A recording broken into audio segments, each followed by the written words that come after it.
here is the flatting and coloring process for the Batman family piece that Ryan Benjamin had went nuts on as usual. This was definitely a monster of a piece to be able to color, but it's all done entirely in Photoshop. So I wanted to kind of go through that whole process of how I went start to finish on this piece. It was done on flats were done by, I'll show you the flats in just a second.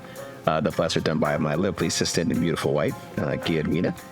And I did all the color again, all in the same software. So let's definitely jump in. So the file that I got from Ryan was actually a bitmap, and then I just converted that over to see it's in grayscale right now, but it would have been in bitmap, 8 bits fine. I went in and converted this on over to RGB because I colored this whole thing in RGB. To select all, copy, paste this into its own alpha. That way I can start using this in the layers. Pick a brand new layer. And default color black is perfectly fine. Just press D. Load this up.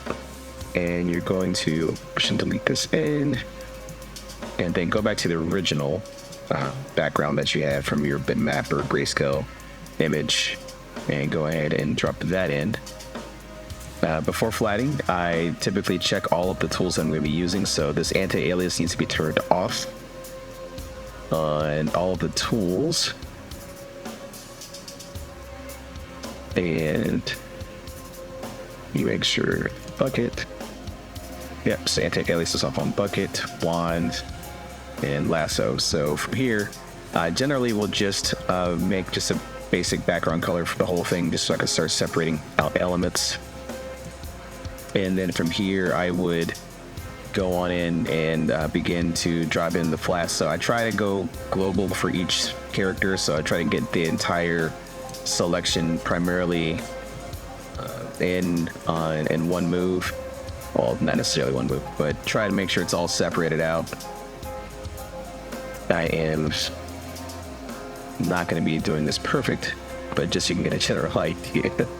My wife is definitely better at this stuff, and I trust her to do the flats because I get a little too quick on some of these things. So she definitely knocks it out of the park on all the flats that whenever I'm doing like comic style work. And just really quickly, I'll just do this because you'll see the actual flats that she did. I didn't want to spend too much time since this is a longer video going through every single section of flats and every detail. But the time lapse that's included in this video will also show part of her flat process as she's moving through these characters. And that way you'll be able to just make out a little bit more of what she does. And before it gets to my hands or I start to paint things up. But you really see what I'm doing on this one. Deselect this. So again, it's not going to be 100% perfect, as you can definitely see. But I'll make a brand new layer because I like to have each character on their own layer. And in my final working file, you'll see that each character in the background are separated off of each other. So I've got a lot more play and a lot more freedom to do a lot more and special effects and depth of field and all that good stuff. So you'll see that momentarily. Bring up that pencil, just fill in these. Definitely don't want opacity. Let me just grab something else. But you get the general idea, and this is done all the way around the entire piece. I'll move into that so you can kind of see that. In fact, I might. Let me see. This is the actual final render, but let me see if I can copy her flats into this piece. Yeah.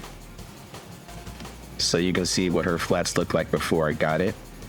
And I used this as the starting base for everything that you saw in just a second ago in this final piece.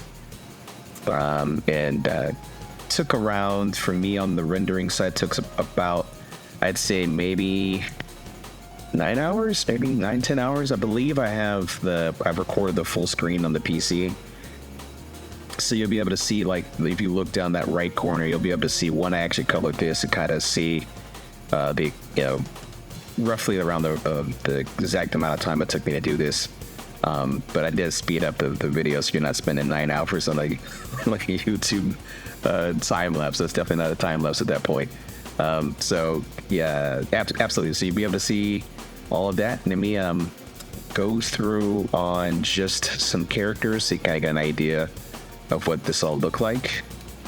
So the background I separated out, and it did all of this in the background based off of the same, again, line art from Ryan. I did a crazy job on this stuff, but I wanted to go in and I didn't want to lose too much of what he did. So it was really important that I tried to retain as much of the details I possibly could, and just have my little embellishments and things just to kind of complement his line art, so you can kind of see all that stuff in the background. If you'd like to try some of the brushes out for anyone using Photoshop, there is a link in the description that will give you free brushes, some of my favorite brushes from GRUT Brushes, and definitely give it a shot. The one that's used back here is the Flux Ever. It's absolutely one of my favorite brushes to use for just like almost like watercolor or just soft texture stuff that you'll see in the time lapse. The brush did all of that work, and it looks really, really. It adds definitely that little soft texture, and so it's not necessarily just me using some of the stock stuff that's in Photoshop, which is great. But I definitely wanted to have a little bit more grit and texture to the background. I didn't want to necessarily just run some stock brushes. But if you'd like to download the brush, it's available right now for free. Just go on into this, to scroll down into the description box, and you'll see I have a link there. And I'll also put a link for the pre-order for the print. I believe it's like 13 by 20, and I believe it's $120. And you have a couple of options, like I think it's like holofoil and matte as well, so you can go through that. Okay, so, and let me kind of go through some of the layers so you can kind of see all the stuff that's happening in here. This is my foreground. I'll turn off the background just so you can see just the character stuff that I have going on. And you can see all the layers. I try my best to label. I'm pretty bad at that. But for the video, I wanted to label as many as I could so everyone could see what I'm doing. So let me take a few of these.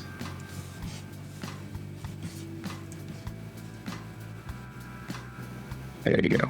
So here's the painting ones that I used to do all these different things. One thing I use this chalk brush for all of the fabric that's in the piece. I went into a round brush for face and skin, but the cloth I used the chalk just has a little bit more edge to it. So on that brush I can get a little bit more chiseled features into the cloth and the materials. You'll see me paint this definitely in the final piece, and you'll be able to see how I use overlays in this piece as well to be able to do fabrics like this, because I don't want to go through it's right here, you can see it for yourself. I just use this an overlay layer and just painted the bluish color, or actually gray, so it's more of just a value. That way all of the fabric is uniform. And then I wanted to bring in some highlights, so I used like a warmer color from the camera left, so you kind of get that glow into the fabric on Joker, and then finalized it just with a really, another overlay and one on top of that. So all the fabric is even, so I'm not having to go through and select pieces by pieces, but across the entire clothing. That would have taken me a lot longer, so I just used that quick technique to be able to knock those areas out, and it goes a long way, when I'm trying to save me some time. So get like quick rim lights, and just to bring a little bit more depth to the piece. Same on a lot of this other stuff as well, but the main brushes that I used were Flux Ever, this Chalk 23 pixel, which is stock, and I believe I used a hard round brush as well for this entire piece. Let me get this background backward so you can see it.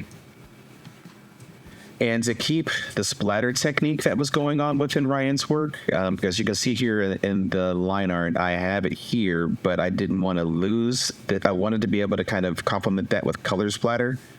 So I believe I have the alpha in here. If I don't, yeah, there it is. I inverted his line art, and so you get like the negative of what this all looks like. And to do that effect, I would just go right back to here, load this up so you get that marching ants that I always hide. And I would, the splatter, it should be on a layer. I believe it is. I hope I put it on a layer so you can see it. Maybe it is. Let me just go through these layers really quick. Yeah, that's what I get for not labeling that layer. So if we figure out where I placed it, pretty sure it's in here somewhere. Let me see. If it's not, it's no big deal. I can. Oh wait, background. That would probably help if I went to that section.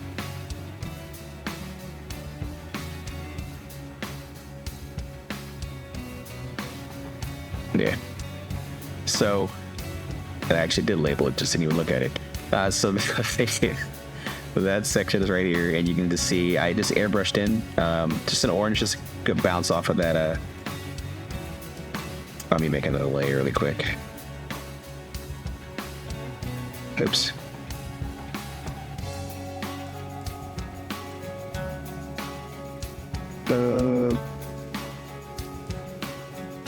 Okay, let me load this up. I don't need that. Okay. And hide.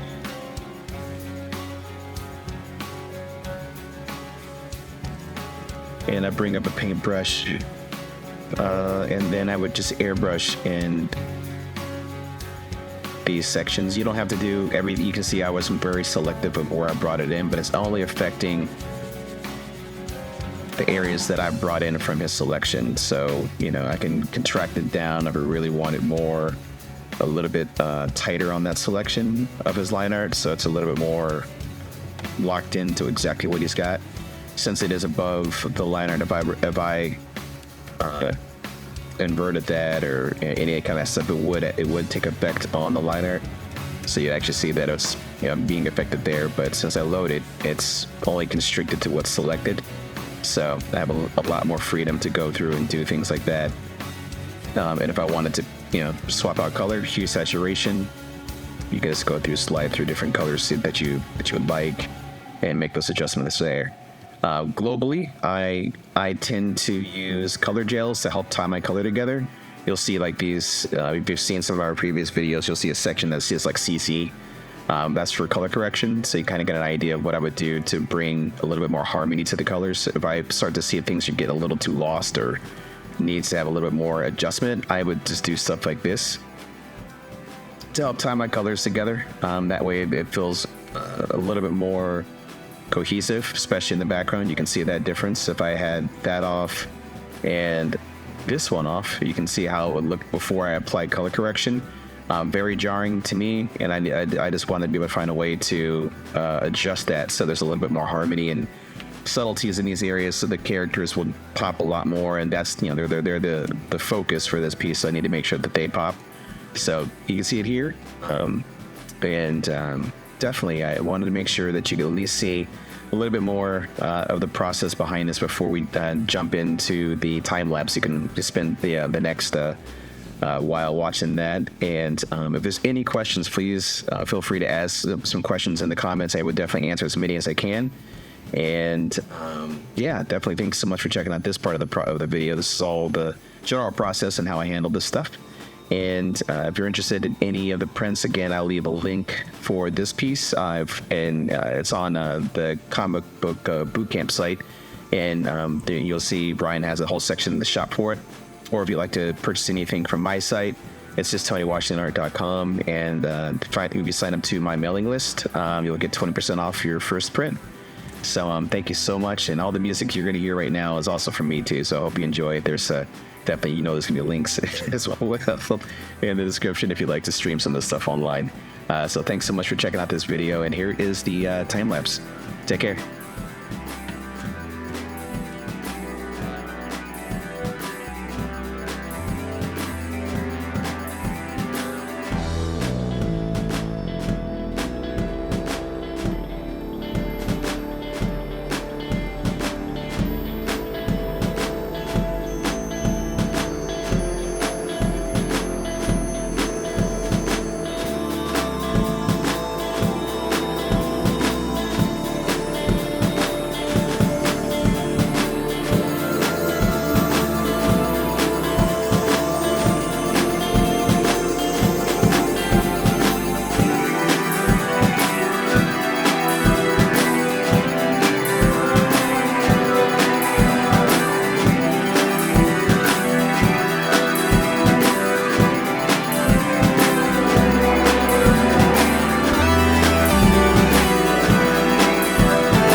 From the shadow I emerge, battle the urge, fine lines channeling the path of the purge. I face myself with no face and no shell. From the shallows of the dwell deep, hell on the verge. I search within for the courage to keep hope alive with these open eyes. The wounds are never healed, sever the nerves until there's nothing left to feel. Unsocialized, the moon sets, I can't seem to rise. Every day a little heavier, I'm breaking the ties. Black butterflies, the rebirth of death, a reprise of God's leader to the other side. The reaper of lies, the keeper of the pain, the seeker of the truth in a world full of vain. Asleep in the mind and yet awake in the brain. I move along the shadows and I'm breaking the chains. Break the chains. Break the chains. Break the chains. Break the chains. Break the chains. Break the chains. The chains. Break the chains. I move along the shadows and I'm breaking the chains. I move along the shadows and I'm breaking the chains. Asleep in the mind and yet awake in the brain. I move along the shadows and I'm breaking the chains. I move along the shadows and I'm breaking the chains. I move along the shadows and I'm breaking the chains. Night of the morn's another day in the grave. I move along the shadows and I'm breaking away. I rattle bones, emotions of stone. No place to call home, I am a nomad of thrones. A crow amongst murders and my wings flap cold. The flames are barely smoldering, the night is too old. And now I know this place is not for me. Not just the face and the space in this story. Displaced every morning with the sun I'm reborn. But put on the same shoes and head first to the storm. I'll keep your seed warm and then I'm dust in the wind without a thought of reform. I will not transform to keep my heart in the norm. To defeat or conform or get lost in the swarm. It's not a choice, it's born without a voice. And when it learns how to growl, dead petals and thorns. Night of the morn's another day in the gray. I move along the shadows and I'm breaking away. I move along the shadows and I'm breaking away. I move along the shadows and I'm breaking away. Night of the morn's another day in the gray. I move along the shadows and I'm breaking away. Breaking away, breaking away, breaking away, breaking away.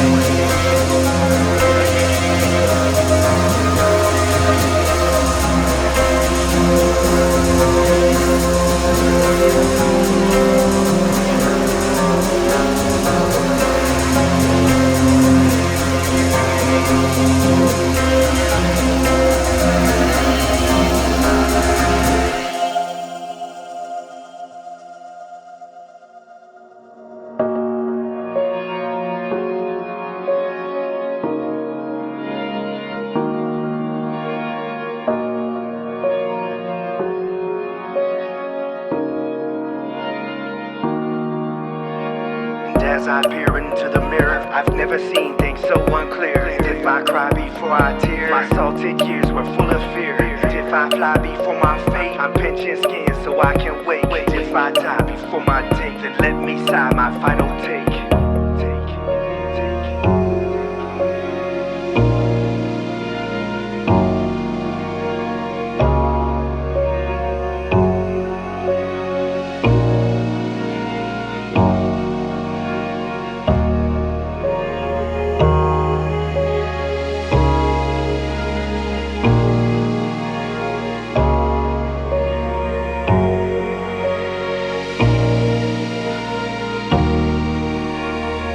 In the planet with karma, and the reality that we're divided with dharma. The fires were written in opus.